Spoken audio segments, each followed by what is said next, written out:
He sketched out a proposal as carefully as he might plan a siege, mindful of every potential weakness.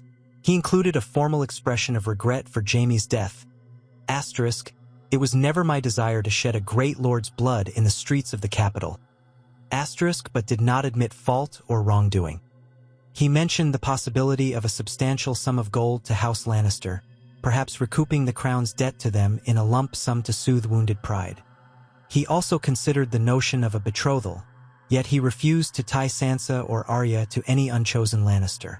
Instead, he proposed that the next generation might be joined through some distant cousin of House Stark and a lesser Lannister branch, if any existed.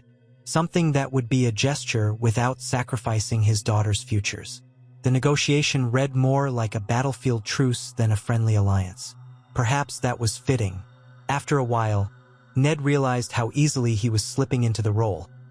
Enumerating concessions, drawing lines in the sand, anticipating what Tywin would demand.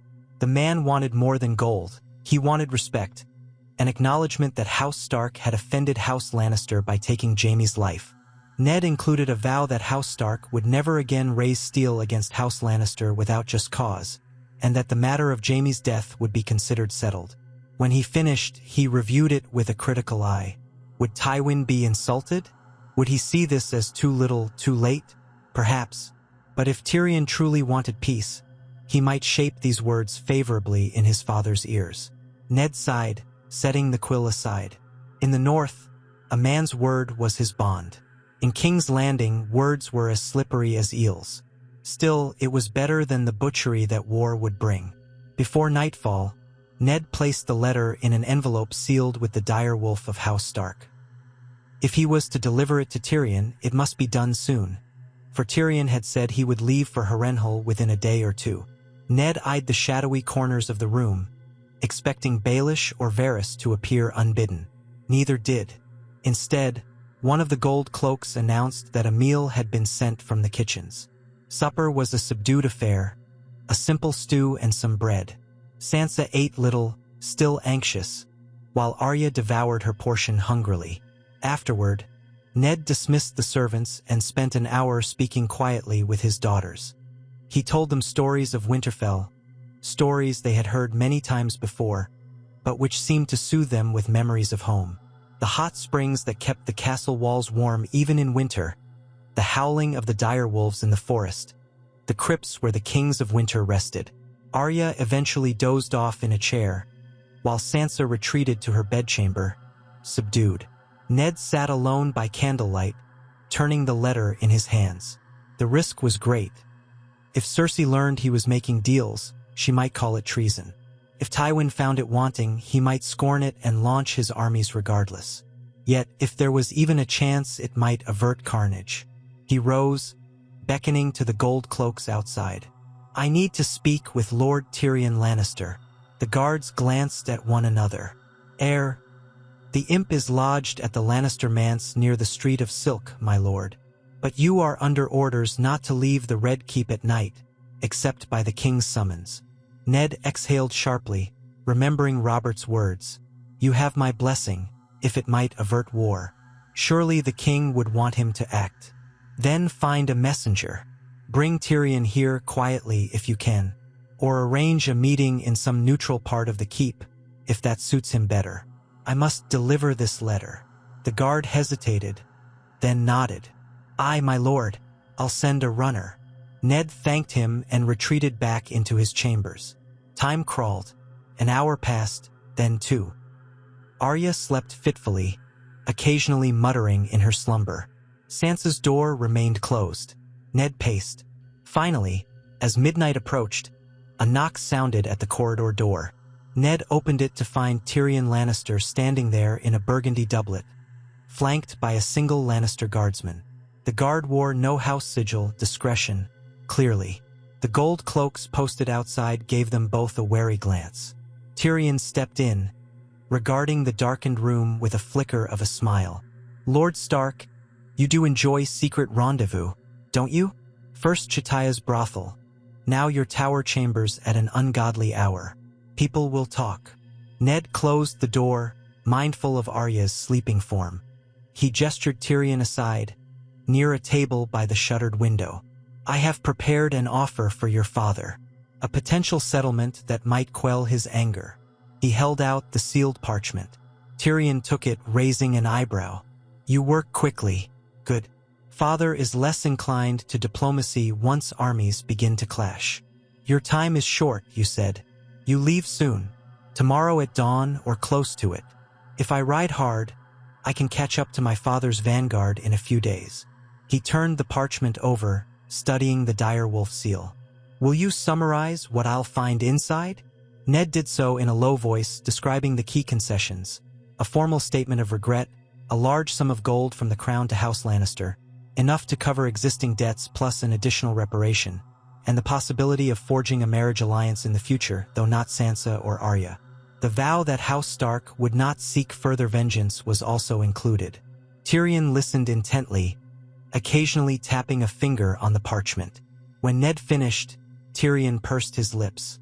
"It is not the typical groveling apology my father might wish for, but it's a start.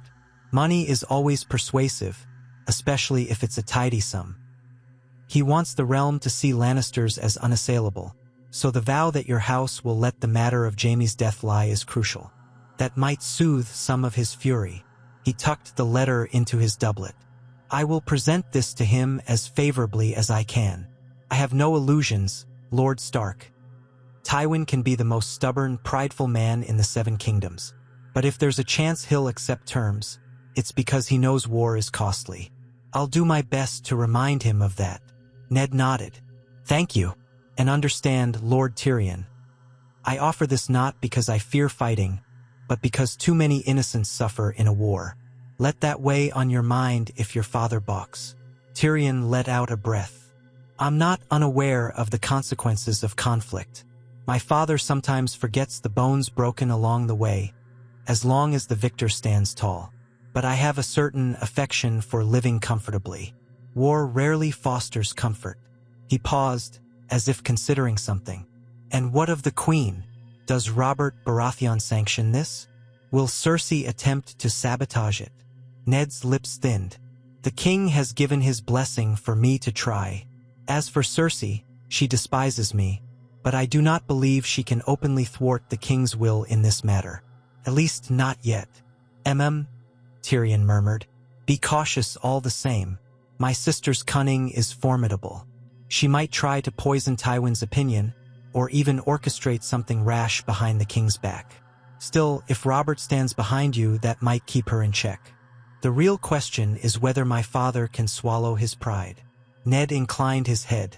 "I suppose we'll know soon enough." They parted with little ceremony, Tyrion dipping a small bow as he left. The gold cloaks let him go. Ned carefully barred the door and stood in silence for a long while, feeling the uncertain weight of the moment. If Tyrion failed, if Tywin rejected the terms, war might descend upon them within a fortnight. At last, weary, he moved to wake Arya and guide her to her own bed. She grumbled sleepily but followed him. Then he settled into his own bed, heart restless, mind spinning with the possibilities. The candle burned low, flickered, and died. He dreamed again of wolves and lions, but this time, the wolves were huddled against a cold wind, and the lions prowled closer with each heartbeat, flashing golden eyes. Before the beasts clashed, a horn sounded in the distance. He woke in darkness, drenched in sweat, unsure what omen that dream might carry. The next days in King's Landing felt like a slow strangulation. The city seemed to hold its breath, waiting for news, for the first swords to clash or for a messenger from the west to appear. Gossip spread like wildfire. Some claimed that Tywin's army had already reached Riverrun and was putting it to the torch. Others said the River Lords had capitulated. Still others insisted King Robert was raising his banners in secret. Soldiers patrolled the streets in greater numbers, and tavern brawls turned ugly at the slightest provocation. The name Lannister stoked strong emotions in both supporters and detractors. The Gold Cloaks had to break up at least one riot in Flea Bottom, where an angry mob had marched with straw effigies of lions, setting them aflame. During this tense lull, Ned had few duties beyond waiting and watching. Robert summoned him occasionally, demanding updates that Ned could not provide. The king grew more restless each day, snapping at courtiers and retreating to his cups with increasing frequency. Grand Maester Pycelle came forward with half-hearted suggestions of marriage alliances. Baelish slithered in and out of the Tower of the Hand, dropping hints about behind-the-scenes manipulations that might help. Varys offered cryptic reassurances but no concrete news. Meanwhile, Cersei hovered, organizing her ladies-in-waiting, holding audiences, ensuring all saw her veiled mourning for Jaime. Finally, a raven arrived bearing the Lannister sigil. It came in the late afternoon, and the entire Red Keep seemed to vibrate with apprehension when it was announced. Ned stood in the courtyard as Robert received the parchment from a trembling squire. The king tore it open, scanning the contents with narrowed eyes. The surrounding courtiers, including Cersei, waited with bated breath. Robert snorted, tossing the parchment to Ned. "Your letter, I imagine," returned with commentary from Lord Tywin. Ned's heart pounded as he caught the parchment. The script was bold, precise, unmistakably Tywin's style. He read it quickly, gleaning its meaning. Lord Tywin acknowledged receipt of Lord Stark's attempt at apology. He criticized its insufficiency, stating that mere gold cannot compensate for the blood of a Lannister. Still, there was a hint of willingness to continue talks if certain demands were met. Tywin insisted upon a formal, public renunciation of any claim that Jaime was at fault.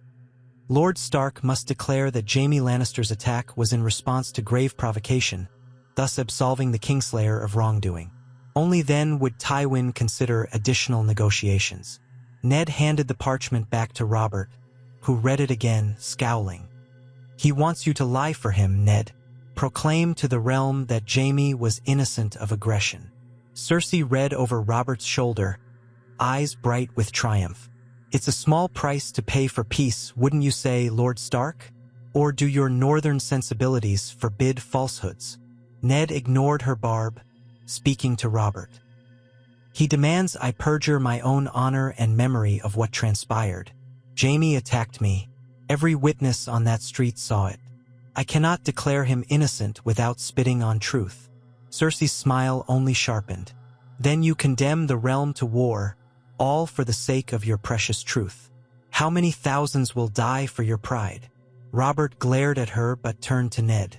"Is there a middle ground? Could you phrase it in a way that satisfies Tywin without outright lying?" Ned thought of it, sifting words carefully. "Perhaps I could say Jaime acted in the heat of the moment upon hearing that Tyrion was captured, that he was misled, and that I regret the confrontation. I might avoid calling him blameless, but I could suggest mitigating circumstances." Cersei opened her mouth to object, but Robert waved a hand. "Enough. Let's not squabble. Ned, if you can pen a statement that Lord Tywin will accept, well, the old lion might still demand more, but we must give it a try. War is the worst path." Ned inclined his head. "I will try." He moved to a nearby bench in the courtyard, where a page brought him parchment and quill. Robert and Cersei hovered, though Cersei maintained a small distance, as if offended by Ned's presence. Baelish drifted closer too, observing with a faint grin. Ned composed the statement carefully, stating that Jaime's rage stemmed from Tyrion's alleged abduction, that both sides had been at fault for the escalation, and that Lord Stark grieved the tragic outcome that deprived the realm of a great knight. He wrote that Jaime had always been loyal to the king, albeit impetuous, and that the fight in the street was an unfortunate misunderstanding culminating in a mortal blow. He avoided claiming that Jaime never attacked first, but also avoided proclaiming Jaime a bloodthirsty aggressor. When he finished, he read it aloud quietly. Robert scratched his beard. "Might be enough for Tywin to save face. It doesn't call Jaime innocent, exactly, but it does present his actions as somewhat justified by grief for Tyrion. Let's hope Tywin latches onto that as a public excuse to keep his family name pristine." Cersei grimaced. "My father will not be entirely pleased, but he may accept it as a stepping stone." She eyed Ned with undisguised malice. "He'll still want more, you realize. Concessions, gold, perhaps hostages." Ned's hand tightened on the parchment. Hostages. He thought of Sansa and Arya, safe at the moment but vulnerable to any demand the Lannisters might make. Father's heart rebelled. We'll face that if it comes.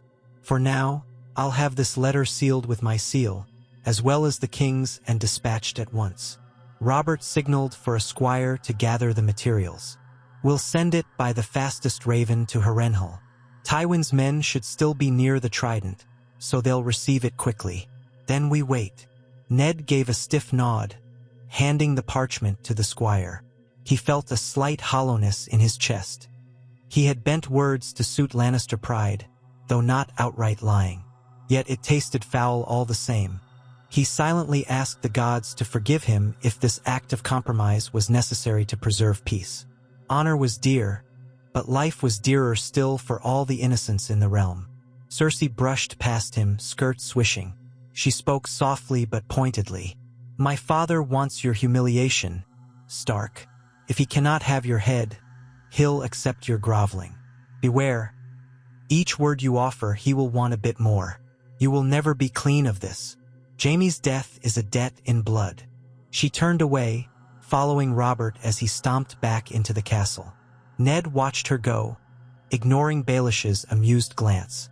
Baelish said nothing, only gave a slight nod, as if acknowledging Ned's skillful dance of words, then melted away into the gathering throng of courtiers.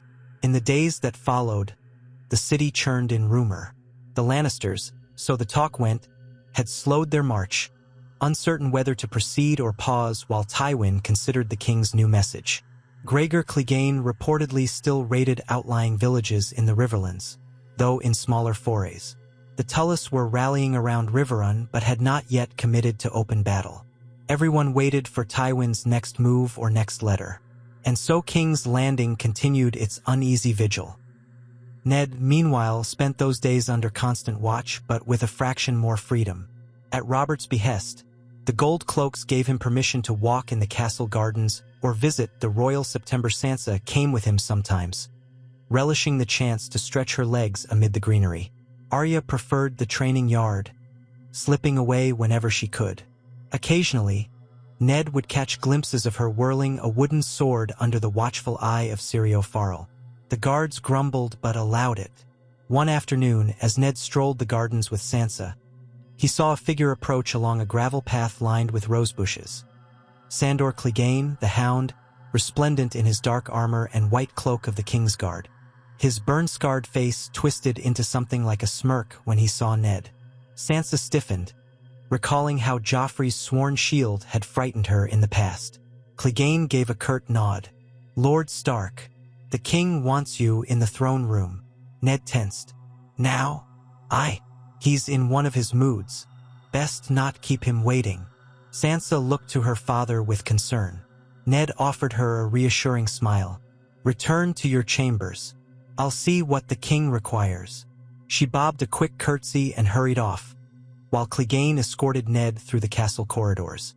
At each turn, servants scattered out of the Hound's path. The half-melted flesh on one side of his face gave him a terrifying mien, and his silence did little to soften it. He made no attempt at conversation, simply led Ned forward until they reached the towering doors of the throne room. There, 2 gold cloaks pulled the doors open, revealing the vast hall within.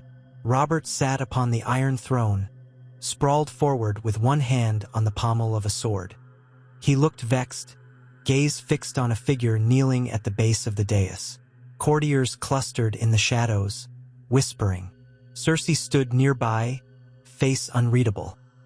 Ned recognized the kneeling man as a messenger clad in Lannister colors, dust covering his boots and cloak. When Ned entered, the king beckoned him forward, voice echoing. Lord Stark, come and hear this man's news. Ned stepped across the expanse of the throne room, dwarfed by the massive pillars. The messenger rose from his kneeling position, eyes flicking with uncertain curiosity toward Ned. Robert gestured impatiently for him to speak. The man swallowed. I bear word from Lord Tywin Lannister, your grace. He acknowledges your message regarding Ser Jaime's death. Lord Tywin has considered the statement you and Lord Stark have offered, but he insists upon further satisfaction before halting his march. Attention crackled in the air. Ned clenched his jaw. Robert leaned forward. State his demands plainly. The messenger glanced around nervously. My lord's demands are that Lord Stark, by name, present himself to House Lannister in the Riverlands, unarmed, under safe conduct, to kneel before my lord in front of his assembled bannermen and proclaim that Sir Jaime Lannister's death was a misunderstanding fueled by mutual error. Only then, in front of witnesses, will Lord Tywin consider the matter resolved. In addition, he requires a sum of no less than 100,000 gold dragons, payable immediately. And he demands that House Stark send a suitable hostage to Casterly Rock for 2 years, to guarantee that no further harm befalls any Lannister. A murmur swept the hall. Cersei's eyes glinted, though she kept her silence. Ned felt a rush of indignation swirl in his gut. To kneel publicly, to proclaim Jaime's death a misunderstanding in front of Tywin's men, that was more than he could stomach. Yet Tywin had couched it in terms of safe conduct, implying Ned would not be harmed. The sum of gold was immense, enough to feed the entire city for years. And a hostage from House Stark? That last requirement stung like salt in a fresh wound. Robert's face turned thunderous. A hostage? How dare he? Cersei spoke up, her voice as sweet as poison. My father wants assurance that Ned Stark will not again raise a sword against our house. After all, once a man has killed one lion, he might fancy killing another. Robert shot her a furious look, but she only inclined her head demurely. The king turned to Ned. You see what Tywin wants.